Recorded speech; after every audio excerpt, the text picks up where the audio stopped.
Greetings everyone and welcome to my second MagSorc commentary.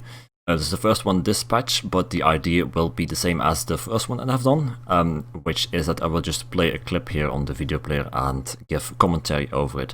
Not simply on what I do, but more importantly also on what I think while I am fighting and killing the people over here. So, as in the previous times, I will just play it and pause it whenever I feel like saying something, so I'll just get right into it. As you can see here in this keep, there's a blue Zerg that is trying to take it from the reds, and I've gotten a nice amount of blues following me into this tower here. Everything previous to this clip is just kiting around, me trying to find a perfect position to start killing these blues, and it's just a little bit more of that, and then a couple of kills will be had, and that's what I'm commentating basically. So as you can see, I'm just kiting around here using the streak and everything. There's a bunch of blues behind me that are a bunch of blues from the siege line that are trying to pressure me. And then with streak and everything, I'm just trying to get away from that. Now, this is actually a perfect moment to pause here, because what happens here is a streak that gets denied. It's not bugged out, it's just that it gets denied because I got stunned right ahead, right before it by a snipe. And you can actually see on this frame where I paused it, the arrow hitting me as well. But yeah, as you can see here, bam, I get stunned. You can see that I've taken a lot of pressure from that and a couple of other attacks, including a solar flare over there, which is of course a serious blow to my health. Which of course I do immediately a break free and then a raw dodge to reduce all incoming damage. I'm lucky to have survived there, but I'm not going to let down my defenses at any moment, so just casting both shields, going into ADOS really quickly. Now, one more thing I want to say is that this fight, in contrary to the first commentary, is in a keep, and you'll notice a lot of little movements here that I will point out during this clip that are very important in keeps. In open field, like in the first commentary, I also tried to explain it really in detail, but movement is key in this type of fights. On the contrary to the previous time, however, now there's going to be a lot more focus on movement from actually walking around and not from streaking. Because in keeps, of course, when you streak, you're often not going to be able to go to its full length, meaning that a little sprint or a little boundless cast and moving into an LOS position is going to be more beneficial than streaking around.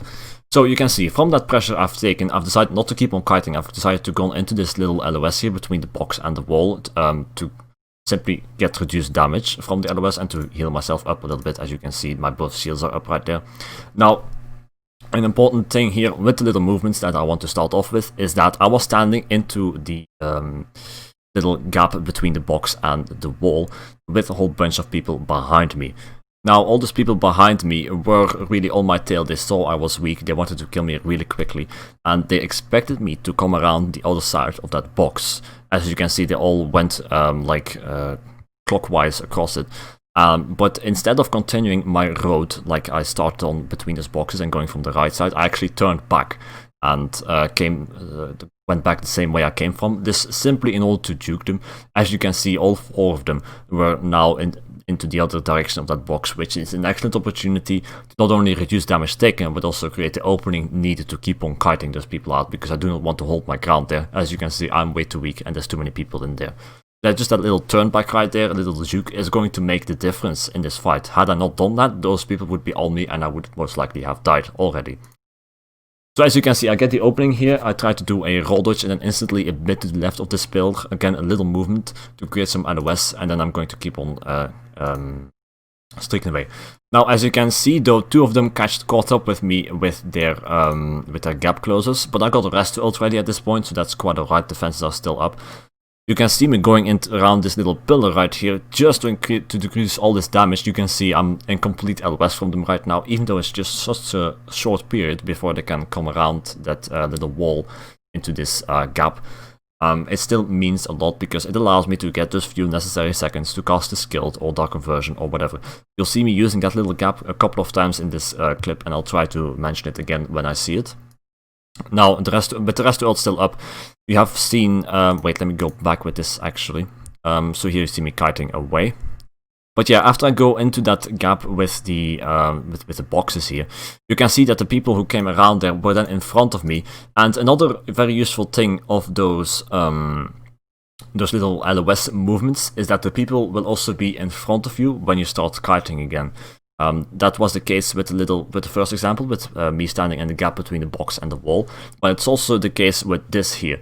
You can see that after they came around that little wall and I wanted to keep on kiting towards the tower over there, I was able to stun them both. You can see here the two stun symbols on the players, and that is one of the most important things to do while trying to kite around with streak and getting away from people, especially in keeps as well, because your streaks are not as many as they are in the open field. So when you do use them, it's important that you get the maximum potential, and stunning the group you're trying to kite away from is one of the most effective tools from that. It's going to give me those few extra seconds necessary to recast buffs, shields, dark conversion, or whatever.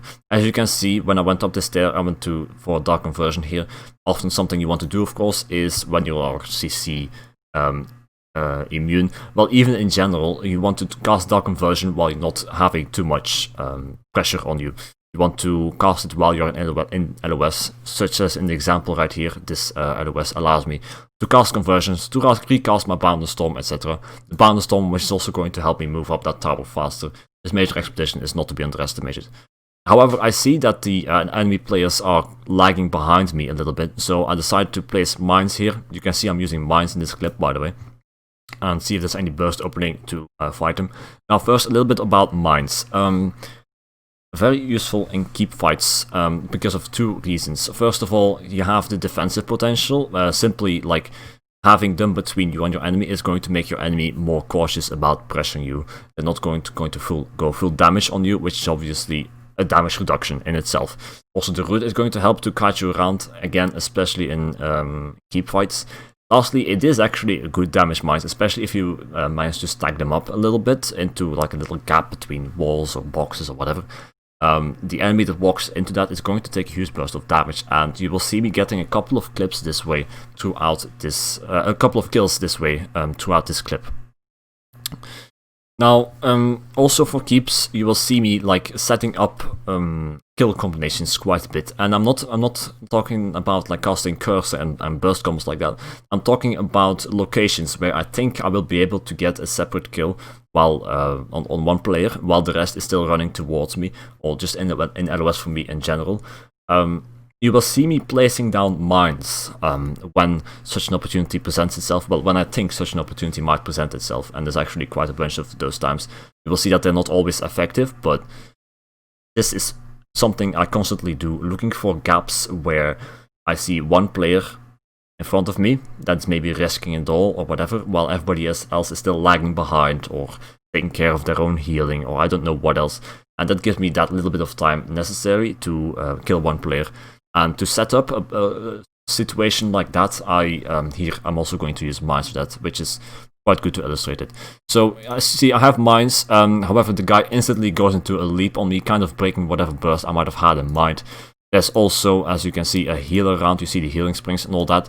So I'm just going to kite up, and I'm going to do exactly the same thing.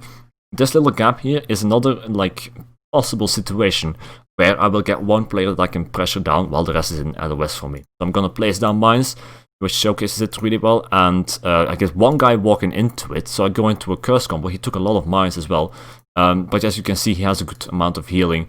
Also, the random loading screen kind of broke the initiative I could have had there. And I'm just going to give up on that kill and keep on running on top of the tower. The mines I placed right here are not the same type of mines as what I used before. Those I just placed there to kite them out, to disperse some pressure among the group, to do some roots here and there, and see if that helps the kiting. It actually does, of course, because all those people getting rooted in there, they're going to take some time to roll dodge or turn around or whatever. In that confusion, while they are busy dealing with the mines, I just run through them again. Just another direction change, which is very important also in Keep to do. In Keep to do a lot of direction changes. It's very important to help me kiting everything out. A Bound the Storm, again, is also going to help me kite there. Now, again, this mine field is a situation where I think I might get a single player or something to pressure down. You see there's a bunch of people in there, and the mines are pretty stacked on top of each other. So I'm hoping that something might happen. So I'm also going to streak through that. You will see it later as well. Often when I think that there's a lot of people that are going to walk into my mines, I'm also going to streak through to get both the damage and the stun at the same time, often allowing me to finish somebody off quickly. As you can see, this guy gets stunned, but not many mines got taken up by those people. So you can see I quickly leave the scene here because this situation is clearly not going to work out. I go into LOS again just to cast a couple of dark conversions. Going to go up the tower. Again, a minefield for the exact same situation as before. See if there's something to burst down and if nothing else can cut. However, I did take a lot of damage, so quickly I disengage here as well with the resto ult. You can really also see the offensive potential that the resto ult has. I've also casted it in case that somebody took a lot of damage for those mines. I also casted it to give me a little bit of time, a little bit of an offensive window to burst somebody down. As you see, I can try to do that with the Templar here. However, they are again taking too much damage, so I'm just going to have to leave that as well. Again, now is exactly the situation that I wanted to have. I have one guy on me, all the others are running around somewhere in the tower or like just being completely lost, I don't know. And I cast down the mines. I have this situation with this one guy attacking me, which is exactly what I was looking for. I put down the mines for the same reason, maybe it deals some burst or whatever. I'm going to cast Curse on him, hope that something's going to happen. He runs through the mines, and I streak through him in this at the same time, just like what I did on those stairs before, to have a lot of damage and a stun going in at the same time. You can see it was quite effective. There's also, I think, a fragment in there, and then just a quick elemental weapon finishes him off. And that's how a Templar that might have seemed quite tanky before just suddenly evaporates, with all his allies not even able to pressure me because they were running into LOS or whatever. Now after this kill I go into LOS again because I was taking a lot of damage again in keeps. It's never a bad move to do that for just a few seconds if nothing else. And then I go right back out to pressure this sorcerer over here. With the stun and the fragment you can see he's taking a lot of damage. Just a quick animation cancelled elemental weapon into voltage finishes him off. Even if it didn't, I still have a fragment afterwards, so that was a pretty secure kill as well. Now this Templar over here, which kind of ran away and looked the other way because I was in LOS, is now going to attack again, because, well, he has open view. You can see that I'm taking quite a bit of pressure from that. The first shield I cast immediately gets taken down. That's why I just to be safe, go into a resto ult. I'm not willing to risk a death here, because there's more than just this player, and people see that in just a bit as well. I put down mines. Those are also largely defensively in case this Templar or somebody else decides to go and pressure me. This might hold them off for a little bit, either because of the damage they will take or because of the roots. Now you can see the guy did manage to get through it with a charge, the other one as well. And just like before, I go into this little gap behind the wall between the boxes and the wall. Just for that little bit of LOS that will allow me to cast a couple of skills, or maybe just streak through the enemy while trying to kite him. So again, as you see, I go straight back out that LOS while the other guy walks in.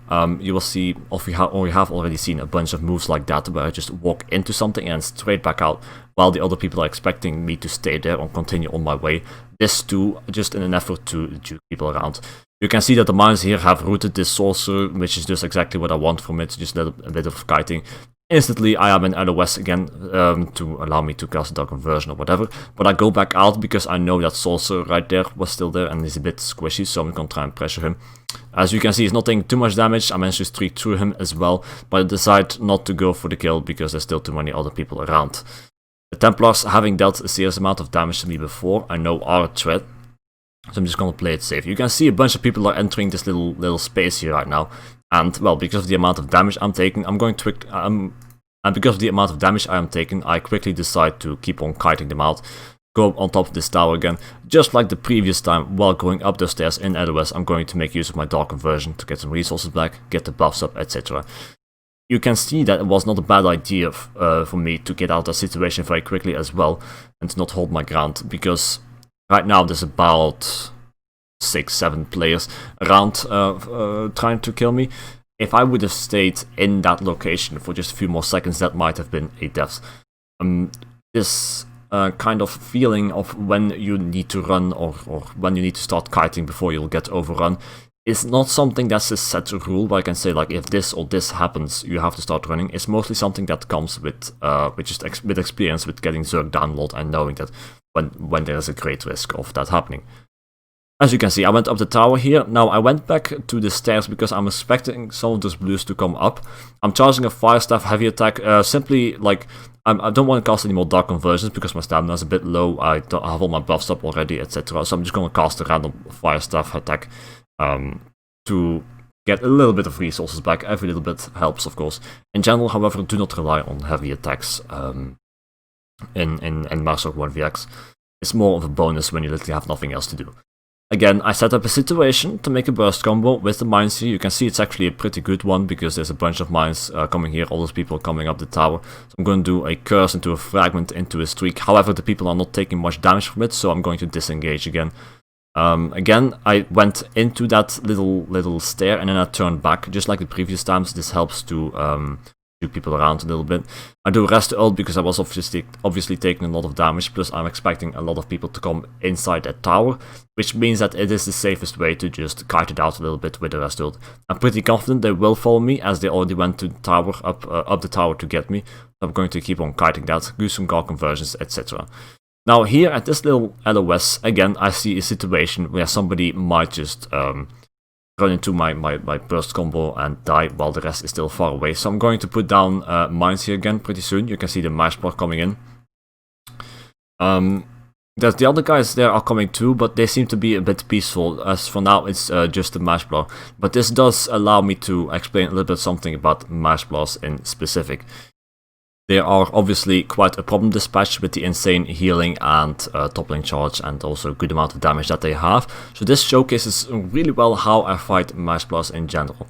As you can see, it's just this guy and me right now, and I'm not going to like do a special amount of burst combos for him to anything. I'm just casting my skills, my fragments, my curses, etc., trying to pressure him. You see another curse there, some elemental weapons, and I'm waiting for him to make a move. In this case, just running towards me through those mines. And then instantly I go and streak through him because I know he took a lot of damage from that and he's taking the risk. And this allows me to quickly finish him off with just 2 more elemental weapons right there. Now in general, this will be how I fight Magplars in PvP dispatch. I am not just going to like wail on them with all my burst combos and damage and hoping they will die. I am waiting for them to make the first move, for them to take either a risk or to fuck something up, to like, you know, forget to heal. I don't know what might happen. But I'm waiting for them to do something before I go into my offensive windows. Which is actually also, I think, the better way to deal with Magic Templars. Because if you start just pressuring them with everything you have right away, trying to kill them, it's often going to be counterproductive actually. Because those Templars, they are very good on their, well, defense and the healing, etc. They will just go into backbar, sword and bolt or whatever and spam Breath of Life. And when they do that, they are practically unkillable for me. So it's important that I'm not just constantly pressuring them, but waiting for them to allow me to kill them, which is exactly what happened here as well. If I just go into full burst combos, I'm not going to get the kill because they will be on full defensive, and that is impossible to kill for me. So that's why I wait for an offensive window, like with this guy. Then we see this guy over here. I streaked away like a bit too far here. I expected my streak to be shorter, so that means I fell down the tower, so I'm gonna have to run back up a little bit. Obviously not a good idea to underestimate your streak length. You see the sorcerer over here who is just also streaking around a little bit aimlessly. I see that is a weak target, so I'm just gonna try and pressure that down very quickly. He's not healing himself, he even ran into my mines, quite useful. And then I just finish him off with the rest to staff light attack even. Then the Templar from before has run away. There's just this Magic Decay who's still coming up the stairs, so I'm going to quickly go into pressure against him as well. You can see that I did use streak here, even though the streak length would perhaps like launch me over the platform. It is safe to use streak here because I'm in elevated terrain. If you do that, the streak will not be as long as it usually is. However, it will still stun people in front of you. Which is exactly what I used it for here, is just to stun this Magic Decay, while not really moving much in position myself. The main use of this streak here is just to stun. And I go quickly into pressure in him as well. You can see I'm going to overload very quickly there. That's because I'm noticing that the DK is not really buffed up very well. He's taking a lot of damage, and I want to be able to just kill him before he gets a chance to really go and have a strong defense on him. So that's why I went into overload and I just keep on pressing him like that. I cast a shield and a rapid regeneration just for safety measures. And I'm not going to streak through him again, firstly because of course he is already stunned and he's immune right now, and secondly because if I would streak that would again launch me off the platform. I'm just going to pressure him enough as he doesn't have many buffs or anything up yet and he's quite taken by surprise about all of this. He will just die pretty quickly, and that is often a way that I kill people as well, is just by surprise really. They don't see me coming. I was behind that guy, he didn't know, and with a quick stun and a lot of pressure he was finished off in this way. And that about concludes this fight, as you can see. So just a little keep fight. The most important things to remember here are the LOSing that is constantly used. So either with streak into LOS or just running into a bit of LOS from a wall or a gap between a wall and a box or whatever. And then another little touch is the Magical Templar, how to fight that. I always go and deal with them in this way. And you can see I also got a Race Whisper from this fight, which is always a good sign. Like if your 1vx was good, there's a good chance there will be a Race Whisper after this. So yeah, in any case, I hope you guys and girls learned something from this commentary here, the second commentary. I will again be making more of those in the future because I noticed the first one was received pretty well, and yeah, I hope that I was able to show something more about how I think while I am fighting, and I hope you all enjoyed watching this. If you have any more questions about MagSorc builds or this fight or just gameplay in general, you just go and join my Discord, links in the description. I'm always there to answer, and I also still live stream on Twitch, so if you want to drop a follow there, I would very much appreciate it. Again, I hope you all enjoyed this video. Thank you very much for watching, and I will see you next time.